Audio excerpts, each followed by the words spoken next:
दोस्तों इस लेसन में हम लोग रिदम को डिस्कस करने जा रहे हैं, जो कि एक बहुत ही इंपॉर्टेंट प्रिंसिपल ऑफ डिज़ाइन के तौर पे जाना जाता है। रिदम बेसिकली है क्या? दोस्तों रिदम रेपिटिशन की ही एक फॉर्म है, लेकिन इसके अंदर फ़र्क ये है कि रिदम में जब हम कोई डिज़ाइन एलिमेंट्स रिपीट करते हैं, तो उनको इस तरह से रिपीट करते हैं कि उनके बीच में कुछ ख़ास सर्टन इंटरवल्स या गैप्स प्रोड्यूस होते हैं। इस तरह से पैदा होता है जनाब अली रिदम। दोस्तों जब हम लोग म्यूज़िक सुनते हैं और कोई धुन हमें बहुत अच्छी लगती है, तो हम कहते हैं कि इस म्यूज़िक में बहुत रिदम मौजूद है। बेसिकली रिदम का म्यूज़िक के अंदर बहुत इंपॉर्टेंट रोल है। अगर आप इन म्यूज़िक नोट्स को गौर से देखें, तो आपको पता चलेगा कि म्यूज़िक की जो बीट्स हैं, उनके दरमियान एक ख़ास किस्म का सर्टन गैप पाया जाता है। इन गैप्स की मदद से ही बेसिकली रिदम प्रोड्यूस होता है म्यूज़िक के अंदर। अगर हम डिज़ाइन की बात करें, तो डिज़ाइन में जो एलिमेंट्स ऑफ डिज़ाइन हैं, वो बेसिकली वही रोल प्ले करती हैं जो म्यूज़िक के अंदर बीट्स प्ले कर रही होती हैं। दोस्तों कुछ बात कर लेते हैं रिदम की टाइप्स के हवाले से। रिदम की बेसिकली 4 टाइप्स हैं, जिनको हम आम तौर पे स्टडी करते हैं। Number 1 is random rhythm, number 2 is regular rhythm, number 3 is flowing rhythm and number 4 is progressing rhythm. तो चलें ज़रा इन चारों को थोड़ा सा डिटेल में देखते हैं कि ये क्या हैं। दोस्तों random rhythm basically repetition of elements से तब पैदा होता है जब इंटरवल्स या गैप्स जो उस रेपिटेशन के अंदर मौजूद हों, वो रैंडम हों, विदाउट एनी रेगुलरिटी।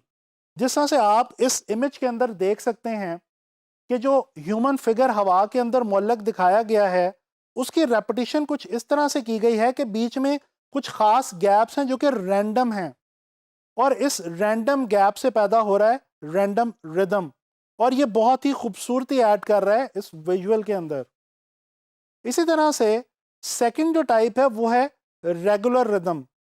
दोस्तों रेगुलर रिदम तब पैदा होता है जब रेपिटेशन ऑफ डिज़ाइन एलिमेंट्स के अंदर जो गैप्स हों, वो रेगुलर गैप्स हों। जिस तरह से आप ये ईंटों से बनी हुई दीवार को अगर गौर से देखें, तो इसके बीच में ईंटें जो लगी हुई हैं, अगर उनको हम शेप के तौर पे कंसिडर कर लें, यानी कि डिज़ाइन एलिमेंट के तौर पे, तो उनके बीच में जो गैप पाया जाता है वो बिल्कुल रेगुलर और एक जैसा है। लिहाजा इस इमेज को देख के रेगुलर रिदम की फील आती है। इसी तरह से अगर हम बात करें फ्लोइंग रिदम की, दोस्तों फ्लोइंग रिदम तब पैदा होता है जब रेपिटेशन ऑफ डिजाइन एलिमेंट्स के दरमियान जो गैप्स होते हैं, वो फॉलो करते हैं कर्व्स को या बेंड्स को। यानी उन इंटरवल्स के दरमियान, उन गैप्स के दरमियान कर्व्स या बेंड्स जब ऐड हो जाएं, तो फ्लोइंग रिदम पैदा होता है।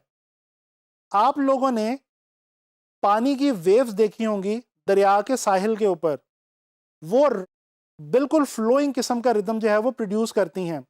इसी तरह से क्लाउड्स को अगर आप देखें, कभी बादल आसमान के ऊपर बहुत ज़्यादा छाए हों, तो उसके अंदर भी हम देखते हैं कि बादलों के जो दरमियान गैप होता है उसमें कर्व्स होती हैं, और बड़ा खूबसूरत किस्म का फ्लोइंग रिदम जो है उसका हमें एहसास होता है।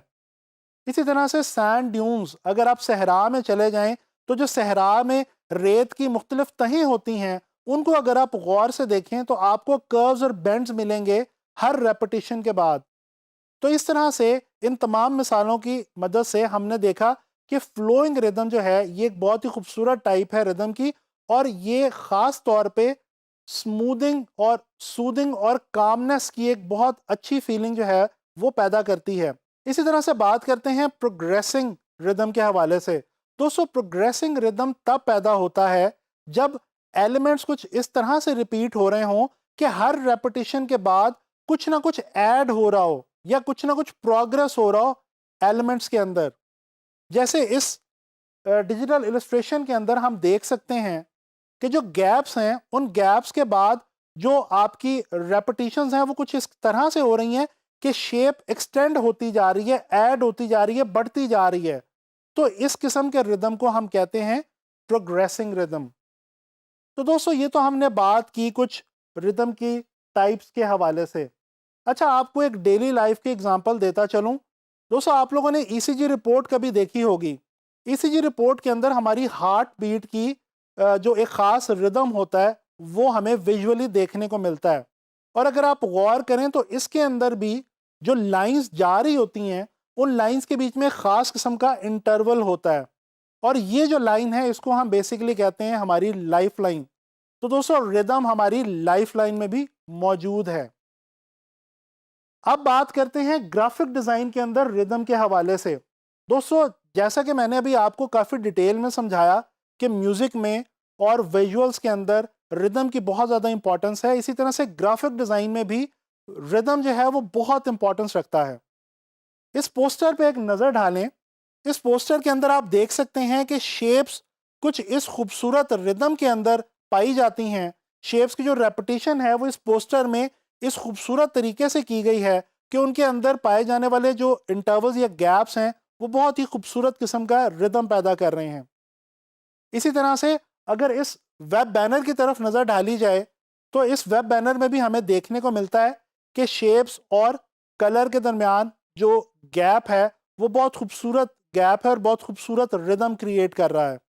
तो आप लोगों को पता चला कि ग्राफिक डिज़ाइन के अंदर हम चाहे पोस्टर क्रिएट करें, वेब बैनर क्रिएट करें, हम मैगज़ीन ऐड बनाएं, होर्डिंग बनाएं, या कोई मोबाइल ऐप के लिए कोई चीज़ इंटरफेस वगैरह डिज़ाइन कर रहे हों, रिदम जो है वो हमें बहुत ज़्यादा हेल्प आउट करता है हमारे डिज़ाइन को खूबसूरत बनाने में। तो मैं उम्मीद करता हूँ कि आप लोगों को रिदम के हवाले से जो है वो समझ आई होगी, और अब आप लोगों ने रिदम तलाश करना है हर जगह पे अपने इर्द गिर्द लाइफ में भी, और आपने डिज़ाइंस के अंदर भी रिदम को तलाश करना है। ना सिर्फ तलाश करना है बल्कि उसको अपने डिज़ाइंस के अंदर अप्लाई भी करना है। इंशाल्लाह ताला नेक्स्ट लेसन में मुलाकात होगी किसी नए प्रिंसिपल ऑफ डिज़ाइन के साथ।